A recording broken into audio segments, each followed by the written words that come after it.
Today I'm going to be doing a roast pork belly with a Chinese sausage and bean cassoulet, and we're going to be doing that with an apple and peach slaw. So we've got a 2.5 to 3 kilo piece of pork belly over here. Now as you can see, our butcher has scored the skin for us. Flipping it over, I'm just making sure there's not too much sinew and not too much fat on the outside that I can trim up. I've squared it up fairly neatly. So what we do is we start off with it open in front of us, just rolling it in on itself, and then making sure that that crease is on the bottom. Try and lengthen it as much as you can. Now I've got a nice length of butcher's twine over here. Now this butcher's twine you can get from any butcher that you have in your area. They should have it.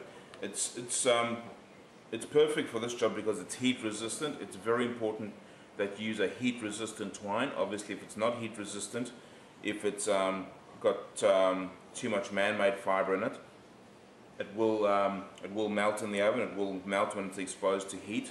So butcher's twine won't do that.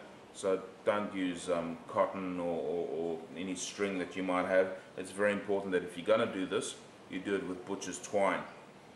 So starting at the one end, just bring it around and just run it around a couple of times. Tie it as tight as you can get it, and then just another slip knot to hold it in place. That's the one end. Now this is the tricky bit. Taking the twine over here, I'm holding this one over here. I run it around my hand once and twice, and you can see I can open it there with my hand like that. Take that and then run it around the pork belly, giving it about, I'd say about an inch between the two, and then you just tie it and trying to get the knots to match up and try and make this even spacing. Now we'll do that again, but we'll do it the whole way along. So this helps to lengthen the pork belly, and it helps to keep an even shape the whole way through, and it'll keep it round while it cooks. So once around, twice around, say that again, once around and twice. I'm not pulling over here, this is quite loose.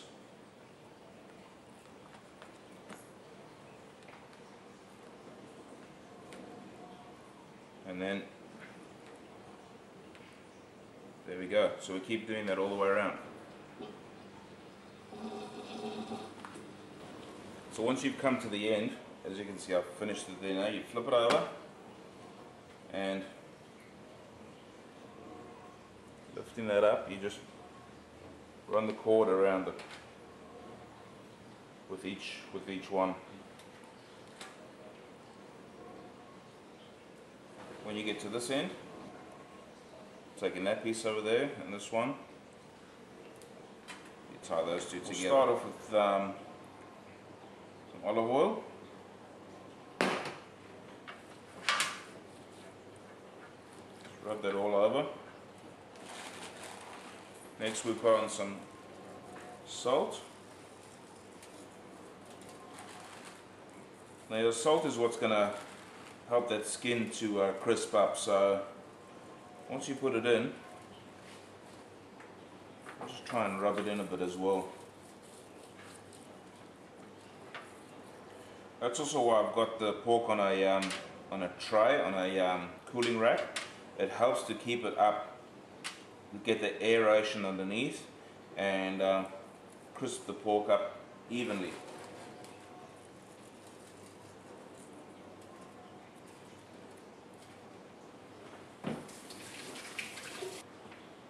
We'll put some pepper on that.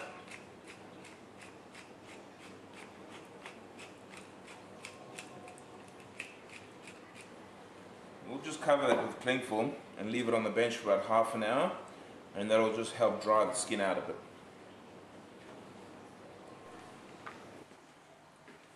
Got all my vegetables here now for my cassoulet.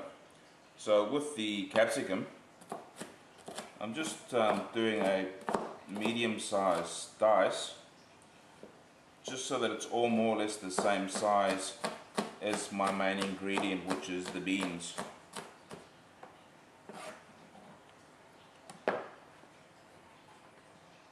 So you can see that's just one red capsicum over there.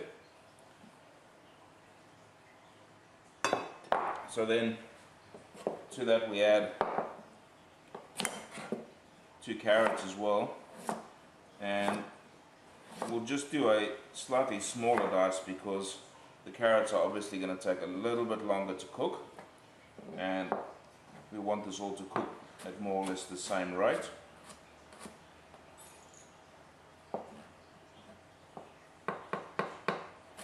And the carrot will give us just some texture and some color. So I've been preheating my oven to 220 degrees. It's reached temperature now, so we'll put our pork in the oven, and it should take about, not too short, it'll probably take about 50 minutes, but we'll check it periodically and we'll just keep an eye on it, and we'll make sure that that skin is crisping up. So that's 220 degrees, and we'll probably bump it up another 20 degrees for the last 5-10 minutes. So while our pork's in the oven, I've just gotten all the ingredients ready for our cassoulet.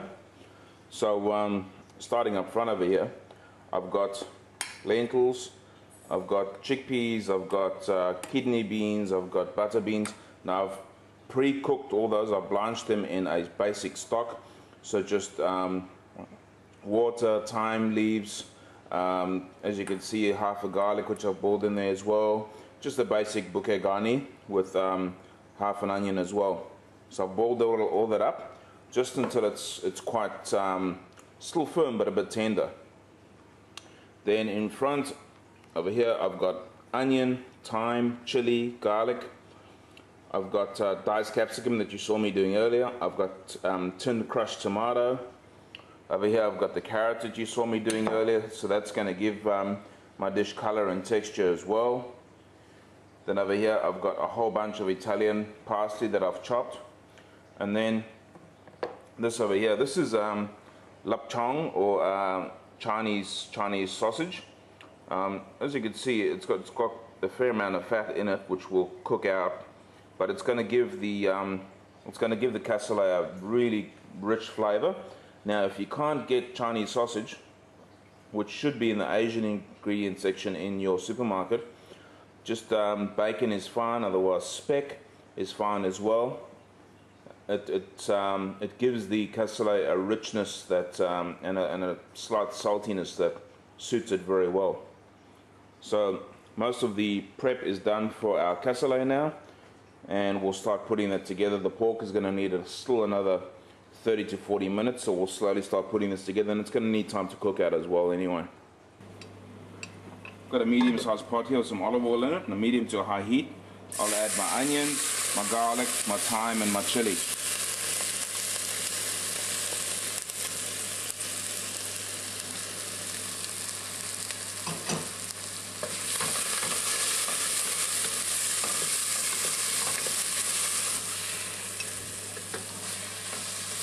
And I add my Chinese sausage. That just gives it enough time to cook out properly, and it allows that fat to dissipate.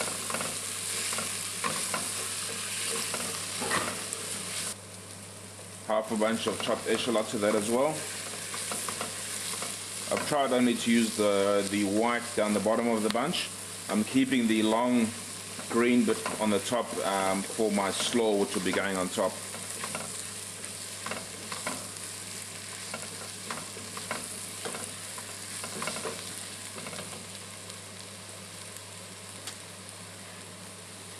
Capsicum next.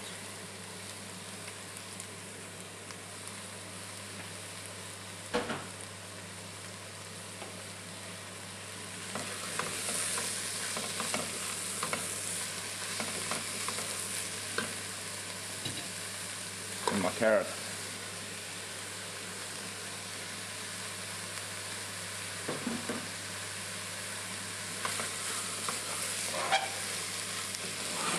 Put 400 ml of chicken stock in now.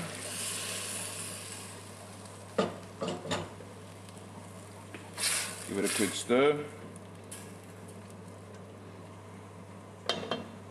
And cover it for about 5 to 10 minutes, allowing it to cook a little bit further and deglaze. The pork has been in the oven for about 20 minutes now. I'm just going to turn the temperature down to 180.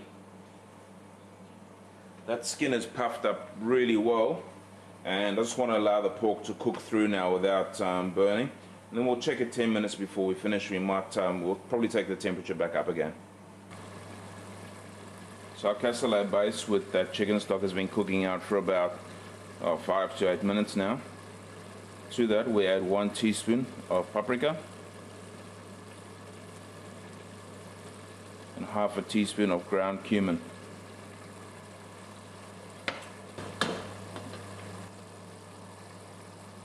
We add our tomato in now.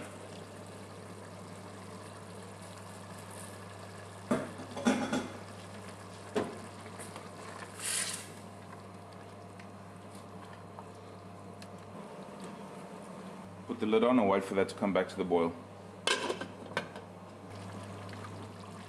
Now that it's come back to the boil, we'll add our 3/4 cooked lentils and beans and chickpeas. Obviously adding the lentils last because they're going to cook the quickest, and that should be it.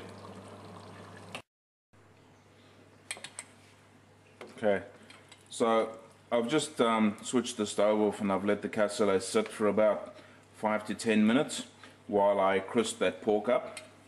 Now I've got the whole bunch of chopped parsley there that's going in, and I've checked the seasoning and I could do with a little bit more salt. Just another pinch of some Maldon sea salt. Stir that parsley, and that parsley makes such a big difference. The flavor that it adds is just really, it makes such a difference. It's so good. So that's ready. So we'll just let that sit for a few minutes with the lid on while we wait for that pork. Now I've turned the pork temperature back up to 220, 230. That pork skin is starting to crisp up.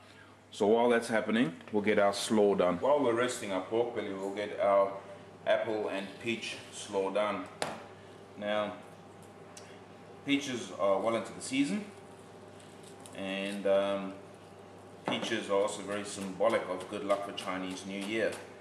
Now, Chinese New Year is coming up, and this dish does have, while it does have a strong French influence with that cassoulet, it also has a bit of a Chinese influence with the crispy pork belly and with the Chinese sausage in it. So, got a bit of a theme happening here as we get closer to Chinese New Year.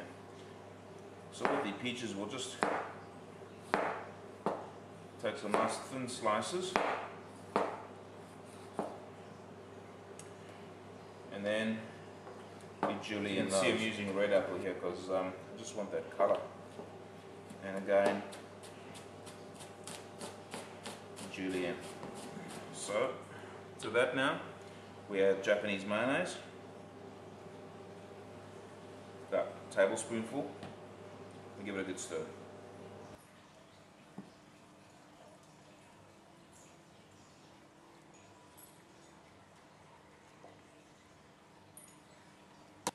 So with the pork belly, I'm just cutting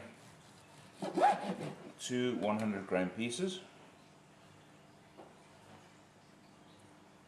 Set that on top. The apple, peach and echalot slaw that we made earlier.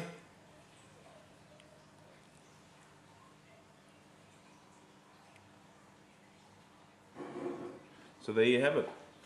There's our crispy pork belly on a Chinese sausage and bean cassoulet with our peach and apple slaw.